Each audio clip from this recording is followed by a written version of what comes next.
I just remember him say, "Hit the chicken, slap the chicken," like it was bad. And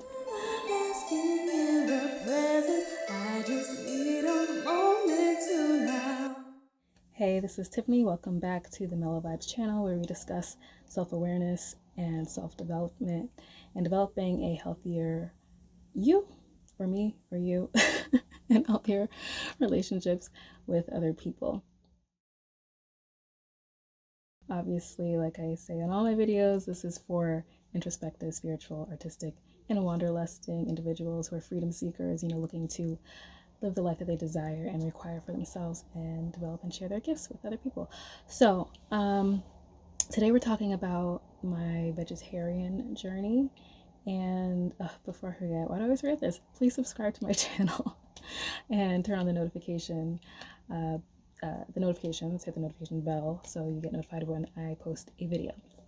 I am very tired, so this is going to be a video, a story time.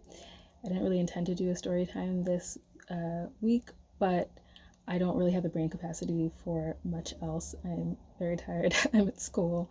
I work in a few different places, and so, well, I work at home, but I work, for a few different places remotely, and I have a big presentation tomorrow for school, and I'm just tired. So we're just gonna get into my vegetarian journey, and yeah, so let's get into that. I apologize for the last video where I literally I didn't feel like getting my music stand that I use a lot of times to film videos, and so I had my phone like standing up on my laptop, and that is why you could hear like all like the sounds of the computer and the heat coming up from it or whatever. Won't do that again. So yeah, I mean, you might hear some sounds because I'm literally right by my radiator. We're gonna talk about my vegetarian journey. Yeah, a lot of people ask me for nutrition tips and stuff like that. I am someone that people call for that reason, which made me really think about pursuing that a little bit more. If you listen to my podcast, Feminine Waters, one of my favorite episodes, not even of the second season, but probably of the whole thing. We have 2 seasons out. We have 20 episodes. Please catch up because we're on a break right now. And my favorite video was on nutrition. We actually interviewed this author of the book, Diet for Good Sex, or Diet for Great Sex, and it was so good. It was really just about nutrition, and I get so like geeked up about it. Yeah, so let's see. Let's get into my journey. I probably will be stumbling a lot because, like I said, I'm really tired, and I still have to do work in another one of my jobs before the day is done and do some homework. So starting off, like, I really never liked meat. My mom would say that I didn't like eating that much in general because I was very underweight for a long time, and I know, like, she used to buy me the Carnation instant breakfast because I wouldn't eat that much. Now I do like eating. I've liked eating for a long time, but I still love also drinking my meals as well. I have a lot of like, I have Soylent. I have which you can see a video about. I'll link it. I have Soylent, and I have Evolve, like protein drinks and stuff like that. And I love making smoothies. Yeah, but I do love eating now. But meat, I really never liked to eat that much, and I didn't like to touch it. It wasn't well, at first it wasn't necessarily the touching it part, because I remember I did learn how to make, like, I remember in camp, I used to go to a Christian day camp in Philly for the summers, and we had a chef come in. I was 10, and we had a chef come in and teach us how to make like this chicken meal with vegetables on the side, a cream of mushroom sauce over the chicken. So we had like pan sear chicken or whatever. And so we had to touch the chicken and throw it around, and I just remember him say, hit the chicken, slap the chicken like it was bad. And like toss it in like flour and all that stuff. And so I remember like then making that at home after. So it wasn't necessarily the touching the chicken, it was like after you touch the chicken. Like I just felt like I could never get the smell of raw meat off my hands. I'd wash my hands like 20 times. I'd wash it with like, I heard like wash your hands with salt. Like I'd put the dishwashing liquid in my hands, salt, scrub, and I just felt like I still smell like raw meat, and it really disgusted me. So I really didn't like dealing with meat that much after that. And also like dealing with meat that I knew was an animal, like resembled an animal. Like it's different to have chicken nuggets versus like having like fried chicken, like a chicken wing, like that just, it grossed me out. Like eating ribs and stuff like that. I was literally forced multiple times by adults in my life. Like I remember my aunt like forcing me to like handle meat, and I'm like, I'm not going to do it. I don't want to touch it.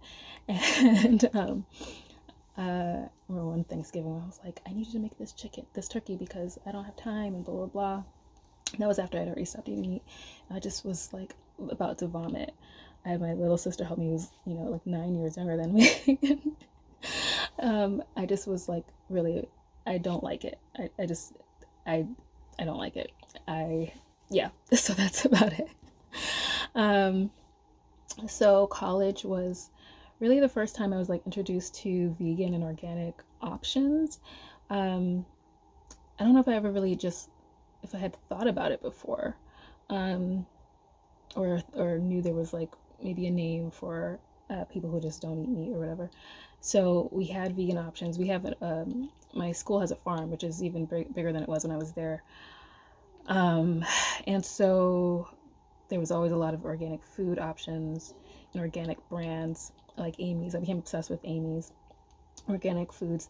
So I would always like use my meal card points to buy like some Amy's meals. And but also like we have at least when I was going there before I went, my school was like the top 10 in college food. So we had like chefs come in all the time. Like our food was like, we had fresh organic food and stuff like that, fresh vegan options.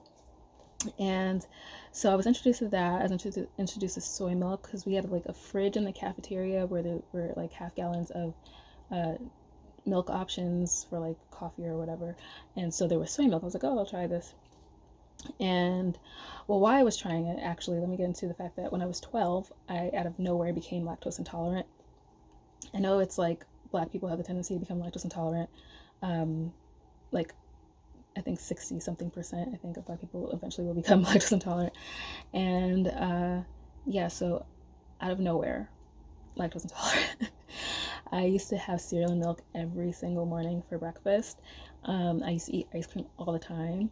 On the weekends, sometimes I would eat ice cream for breakfast, and every time I had ice cream, I swear I would have like 11 scoops of ice cream. Our freezer was always filled with ice cream. And now I realize that is mostly my stepfather's fault because it still like has a ton of ice cream in the freezer. So yeah, so I used to always have ice cream, always have milk, and then one day I just after eating cereal milk, I just started throwing up.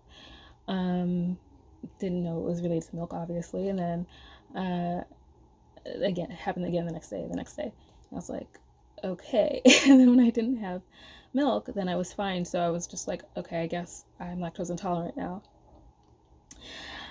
So that was, an adjustment. And so it's weird how like your body just like will change like that, like from one day to the next. Because that happened with me with like, I used to have coconut all the time. Coconut flakes I would put in everything. And it's funny, I remember looking up before that men are more averse to coconut than women. Like they don't like stuff with coconut, but every time I made a guy something that had coconut flakes in it or whatever, they loved it. I'm a really good baker. And but yeah, so I would put coconut flakes in pretty much everything that I baked. I used to always like make s'more cookies, and like I would put coconut flakes in my s'more cookies. And then like 3 years ago, or almost 4 years ago now, I had gotten some Hawaiian cookies. This is so off topic right now, but really I'd gotten some Hawaiian cookies, the Hawaiian Company cookies, when I was in Vegas for my friend's bachelorette party. And I had bought these cookies before in 2011 when I went to Hawaii. So they had just opened, like, because it was only available in Hawaii. And then when we went to Vegas, I was like, oh my gosh, I thought this was only in Hawaii. And she's like, yeah, we just opened like last week. So I got those cookies because they were amazing, and proceeded to like break out. Like this was like Hitch, like when Hitch had that in the movie Hitch, when Will Smith had that allergic reaction. I'd never had allergic reaction to anything. I'd never had allergies, and my lips blew up. I had hives all over my face, and it took me several months to figure out it was coconut flakes, because I was just like, it can't be this. I've had this before. And then like I said, I used to use coconut flakes in everything, so I was making like some little vegan protein balls, and I put coconut flakes in it, and then I ate one or two, and then like a half hour later I had hives, and so I realized it was the coconut flakes, and it was really confusing to me. It took a few months, because I would drink coconut milk, I used coconut oil, so it wasn't any of that. It was the coconut flakes specifically. And even so, I've had ice cream, even after that has coconut in it, that is like, it's like fresh, like a natural ice cream, and it just says like the ingredients, like one of the ingredients is like desiccated coconut. And so I tried it. I was like, I don't know what's gonna happen, I'm gonna try. And I had no reaction. It's literally just the coconut flake. So I don't know if there's something in the process that happens where it's like, wherever it's manufactured or whatever, but it's specifically when I buy a bag of coconut flakes, that's what happens. So that's a new thing. But okay, back on course with the vegetarian topic. So anyway, so yeah, I tried all these like soy milk was kind of weird to me at first. Well, I started with chocolate because I always loved chocolate milk. So I started with, and I hadn't been able to have chocolate milk since, I was 12, and at this point I'm 18. And so I started with this chocolate soy milk, and I was like, oh, this is really good. And I tried the regular. I was like, but whatever, I could use it in milk and my cereal. So I got used to it. And tofu I got used to. I used to buy, like I said, I had the Amy's meals. They had Amy's burritos too. And one of them that I used to buy in the morning was a breakfast burrito. It had tofu in it. And I was like, I don't really like the taste of tofu, but I got used to it. So I got acclimated to it. And, it's a discipline. And this is what I like to talk to people about, because some people are like, oh, I don't like this. And so like you have it one time, you're like, oh, I don't like this. I know it's good for me, but I don't like it. I'm not going to have it again.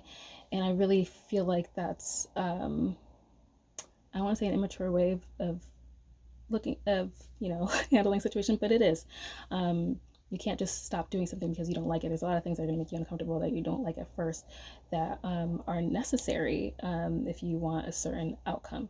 You know what I'm saying? So that's, that could apply to anything. Apply to relationships.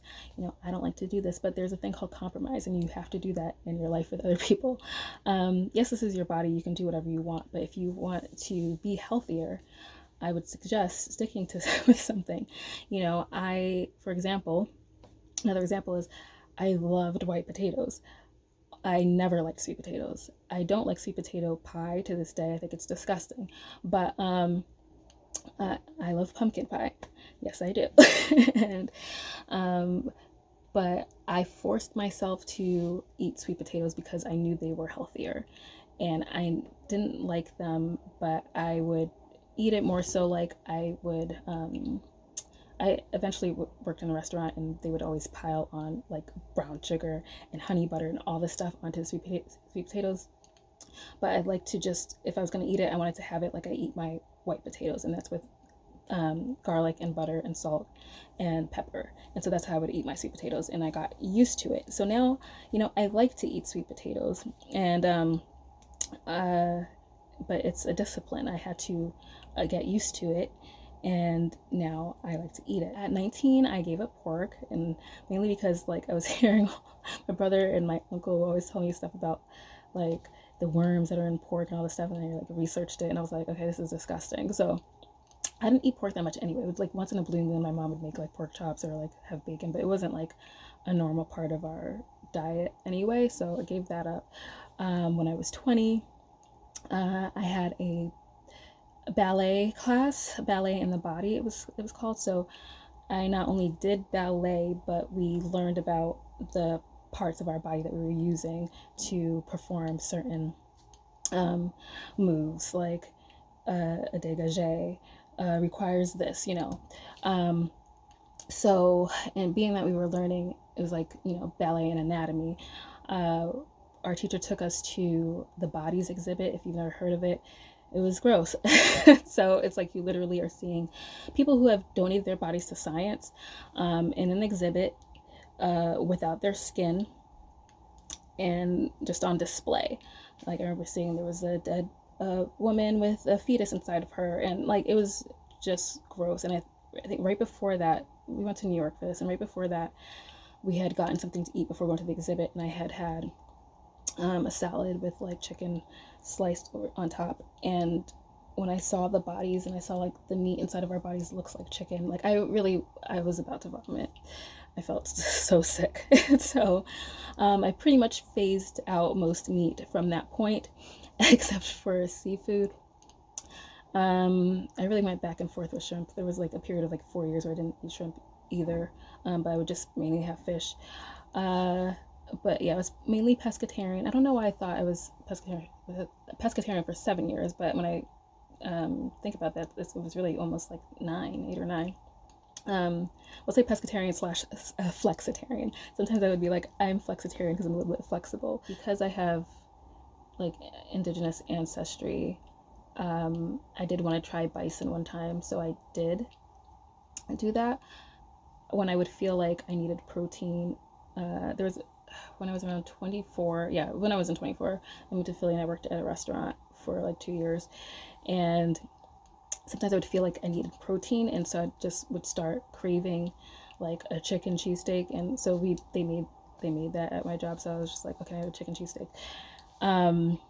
And that was before I started really learning about like what I could have for protein, what, you know, vegetables were really high in protein, so that I didn't need meat. But yeah, it was like really when I would feel like something in my body like knew, because there was no, like, I don't crave meat, but when I was like, oh, I really would like a chicken hoagie, I was like, I know I'm probably low in protein. Because so anyway, so I would do that. So like I said, flexitarian or pescatarian. So around 2015, I decided that I would become a vegetarian and then maybe try to slide into veganism, because I did eat a lot of vegan foods. I cooked vegan food sometimes, and so yeah, I don't know what specifically made me just be like, yeah, I think I don't know, I just think I've started to get like even fed up with like cooking fish and stuff. I was just like, this is still an animal, and I just feel really weird about that. Yeah, August 1st, I believe, 2015 was the very last time I had meat. I had fish tacos. I was at a family reunion, and I went out with a few of my cousins that I had just met, and I had fish tacos, and that was the last animal that I had. And so I was done after that. And honestly, people always talk about like it's so expensive to be a vegetarian or vegan, and like it's not. Okay, well, I can't speak to being a vegan because I'm not a vegan, and I'll get into that later. But being a vegetarian, I'm like, I find it a lot less expensive. I'm like, I'm not buying, like I used to buy those a pound or 2 pounds of shrimp, or a pound or 2 pounds of like tilapia or cod or whatever. I find it a lot more expensive. I'm not doing any of that. And like sometimes I buy TVP, like if I buy a bag of TVP, if you know, it's textured vegetable protein that I use when I make like different things like tacos or pizzas or whatever, like that's like $3 for like a 10-ounce bag that lasts like a while. So I find it a lot less expensive. My first week, I will say it was hard. I felt like I was missing something on my plate, because like I guess my standard was maybe like rice with shrimp and vegetables or something, but then it was just like rice and vegetables, and I was just like, okay, my plate feels naked. But after that, I found it easy, and I found like the different things that I could do. You know, like I said, I made vegan desserts. I started making a lot more vegan desserts and foods. But I'm not vegan. I would say probably 90 to 95% of the time, my diet is mostly vegan. Uh, and but I don't think I could be like vegan. um, Even though like I should be because I'm lactose intolerant. But I tried last year. I did a vegan challenge for 2 weeks. There's a I don't remember the group. Maybe I'll put it in the comments if I remember. It's like 100 million or 10 million, whatever, Black Women Vegan Challenge or whatever. There's a group on Facebook. I'm in it. But and they do a vegan challenge every so often. So I did it for 2 weeks, and it was really hard. I realized there were so many things that I thought were, that I didn't really think about. Like, even like, you know, like having goldfish crackers, and it's like, oh, like there's powdered milk in here, so I can't have this. Or like a lot of things would be like, oh, there's powdered milk in it. Like, so, I mean, I don't really like to do that many processed things anyway like that, but sometimes it's just easy to grab like a snack like that. So it just made me have to be super intentional about like making my snacks. Like I said, I make, you know, little protein ball snacks, and like they're like cacao and peanut butter and stuff like that. But it's like it takes a lot of time, and sometimes you don't have a lot of time, so you just like go and buy some snacks that you don't realize have like milk powder in it. So it was like, crap, I can't eat this, I can't eat this, I can't eat this. So I really had to like make everything, which is fine when you have the time, you know. And so it was just a bit difficult. So another reason why I probably would never just be vegan is because I like to travel, and it's really hard to find stuff that doesn't have like dairy in it. So, okay, like I said, I'm lactose intolerant, so I was like, why would I be having dairy anyway? There was a point in time before college where I kind of like built up a tolerance, because I was just like, I'm really tired of this. I'm really tired of not having ice cream. So I was like, I'm gonna have ice cream anyway. So I would just I there was a point where I stopped throwing up, and I was just like, would just maybe get like my stomach would hurt, or like have diarrhea or something like that. And those were my side effects versus throwing up. I kind of just kept eating it until the side effect changed. Probably not a good thing, but whatever. Yeah, and then also I found like lactose free things. So I usually, if I buy cheese, because I would make pizza like all the time. So if I not so much anymore, but because I'm really trying to phase out as much as possible. But if I buy cheese, then I buy the Cabot brand. That's CABOT, Cabot. Their cheese is naturally lactose free. If you buy aged cheese, I usually like buy aged Gouda. After 5 years of aging, there is no lactose left in the cheese. Those are like the really hard cheeses. So, so that's what I would do when I would want cheese. And then, like I said, I kind of just built a tolerance to the ice cream and to my ice cream side effects. And I would just deal with it, or try to like guzzle a ton of water before and after having ice cream. So it wouldn't be like as bad. I wouldn't have like such bad stomach pains or whatever. So, but in terms of travel, like I said, it's hard to find stuff without dairy in it. But also, like if I'm going to Europe, like I don't have those problems. Like I think a lot of people know that a lot of things that are allowed here in the United States are banned in other countries, which tells you a lot about this country and their care for, you know, its people. But I don't have issues. I don't know if it's about the way they raise their animals or whatever, and or handle their milk. But I don't feel bad after having gelato in Italy. I don't feel bad after having cheese when I'm in France. I feel fine. And so, yeah. And so I probably wouldn't be vegan because I love some cheese when I'm having a glass of red wine. I mean, I could have gelato, breakfast, lunch, and dinner. Yeah, I do want to try. I haven't really tried any of like the vegan cheeses because they're stupid expensive. Okay, like that is expensive. Like if you're gonna buy vegan cheeses, they're like freaking like 7 slices and it's like $6. Like that's stupid. I don't have time for that. So or more like I don't have the money to spend on that, and it's not that deep. So I use nutritional yeast a lot for a cheesy taste. I do want to, like, if I'm really trying not to have dairy, because like I said, if I don't, like, I try to monitor how much dairy I have. Like I literally just had pizza tonight, this afternoon, and like last night. But I try to refrain, and I'll get into why. Aside from being lactose intolerant, I do want to try to make vegan cheese. My fiance sent me a video about making vegan cheese out of like garbanzo beans, and I bought garbanzo beans like a while ago, and I still haven't attempted yet. So I'll see about that. But I do already have like my ice cream replacement because I've started making ice cream like 2 or 3 years ago. Yeah, probably like about 2.5 years ago I started making nice cream, and you can see that I made one of my most recent videos for the Soylent YouTube competition. I made ice cream. So I have like 2 containers of ice cream right now in the freezer that I made over the weekend. And it's like a really good substitute, especially since using the Soylent in it, because it's like super creamy. And yeah, my niece tried some after I'd made the one for the Soylent video, and she's like, "Oh my gosh, this tastes like it's from the store." Like it's really good. So yeah, I'm good on the ice cream front with having vegan ice cream.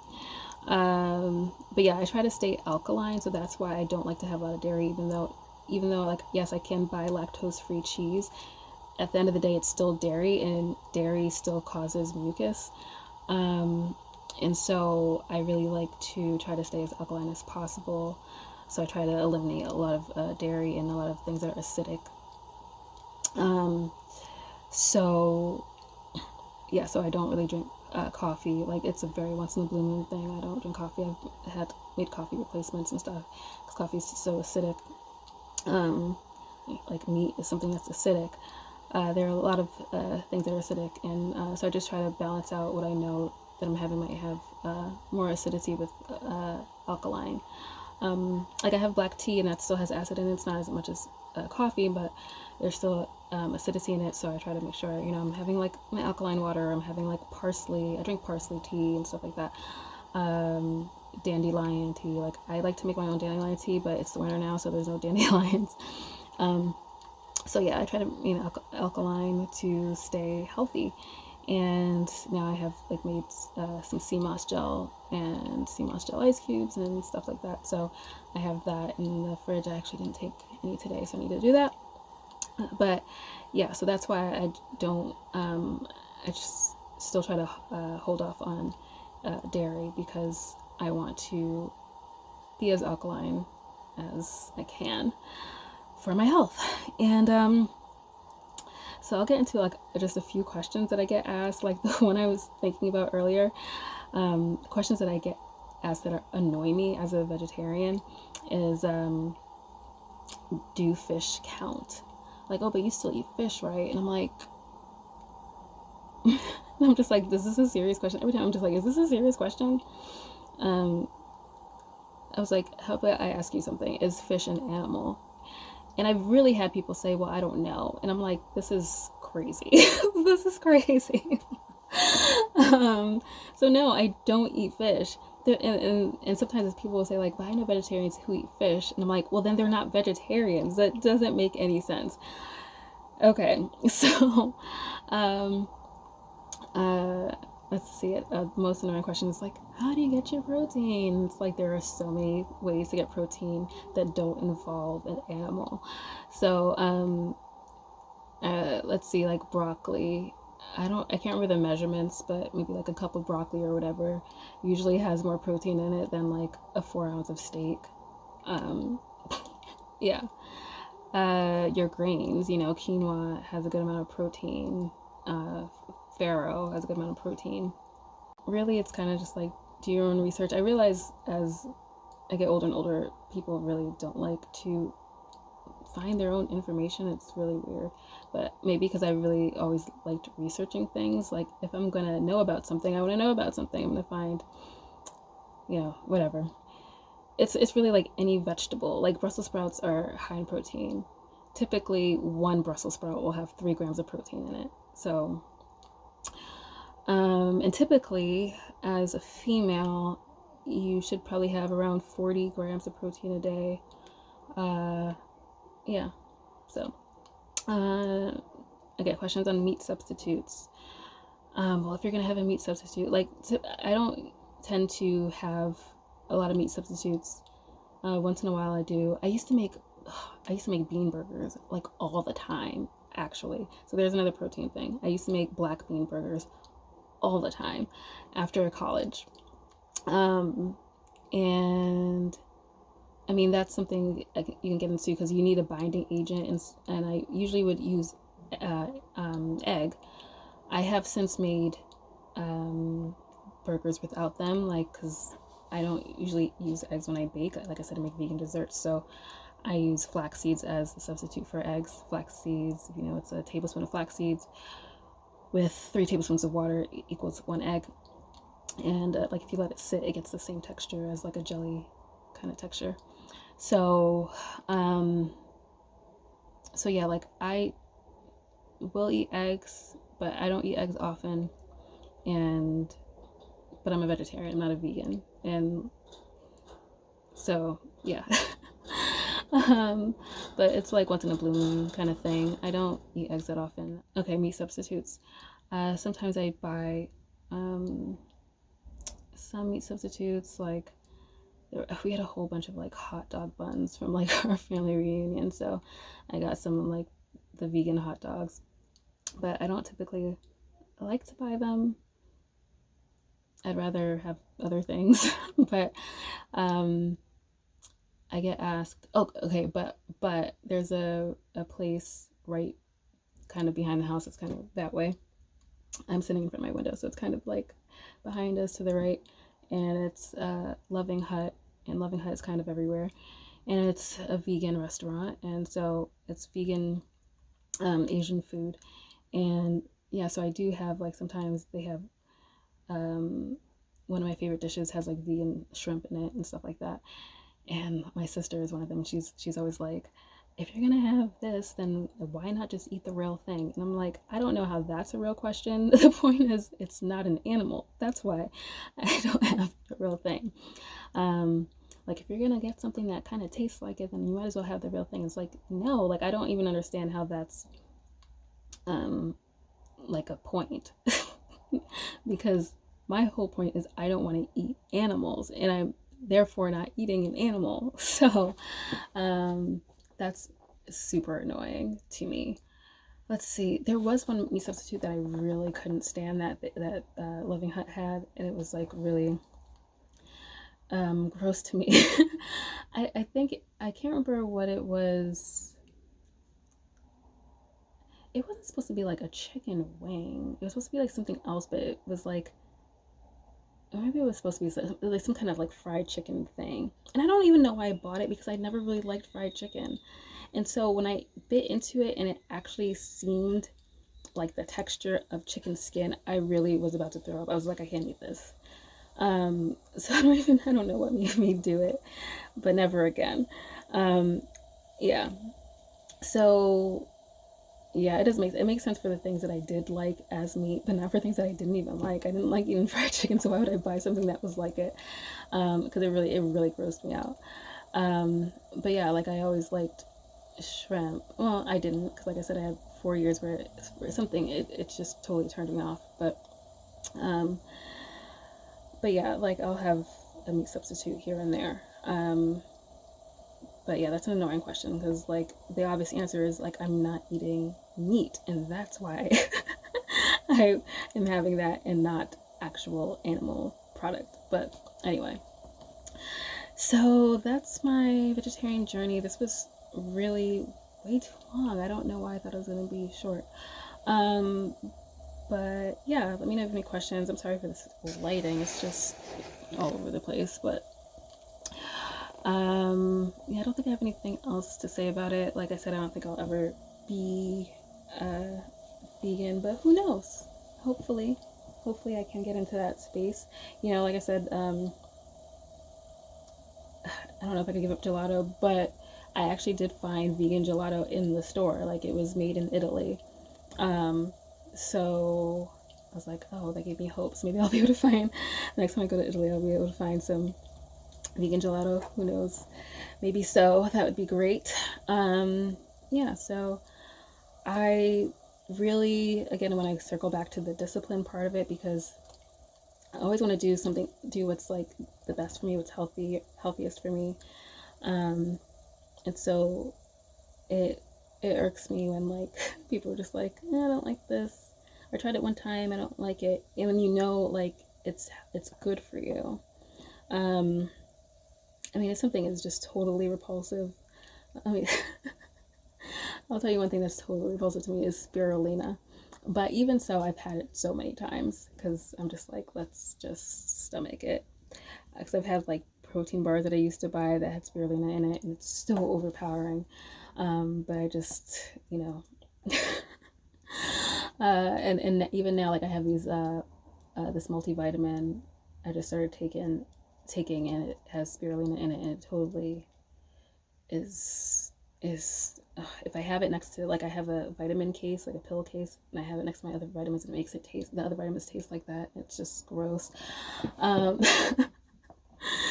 but yeah, I mean, even so, like I still have the discipline to like, you know, stomach it because I know, like, you know, that it's really good for me. And yeah, I just feel like give something a try if you know it's good for you, and give it a try more than once if you know it's good for you.